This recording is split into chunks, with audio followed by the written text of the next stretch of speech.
So I went to an estate sale this morning and I found some really cool stuff. And I went there for one particular thing, which, by the way, those big, huge, like comic book looking things were actually coloring books and they were super cool, but they were actually in really rough shape, like completely torn or apart. So I didn't get those, but because they were unfortunately in too bad a shape to be worth to have any value at all.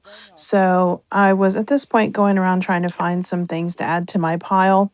And I really wish I had actually gotten that because I really never see anything that's Christmassy, that is vintage, that is actually black and gold. So I probably really should have picked that up. And I'm kind of regretting not picking up this little trinket box too that was made in Italy. Um, and it just wasn't like it didn't like, give me any of the like vintage vibes. It was made in Italy, but it just didn't have enough like vintage look to it in my opinion. So I did leave that there. So hopefully somebody else would be able to enjoy it. And I have so many things to list right now that it just wasn't, it just wasn't that appealing to me to pick it up. But I kind of really wish I had picked up that plate. But anyway, I went to this estate sale for a particular reason.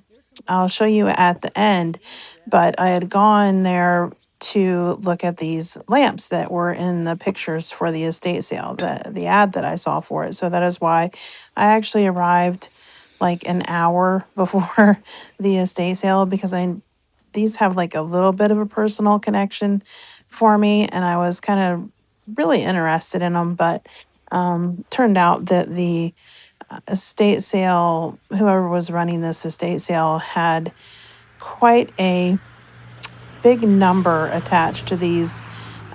They were actually a pair of lamps, and I was not willing to pay that much for them. They weren't actually even close to being a good enough deal for me to pick them up. But you can see them right now. They're actually some Elvis headlamps. They sell on eBay currently for about $250. There were two of them. She wanted 400. So would you have picked them up? I don't know. It would just seem like there was definitely not enough left on the table for me to get those. What would you do?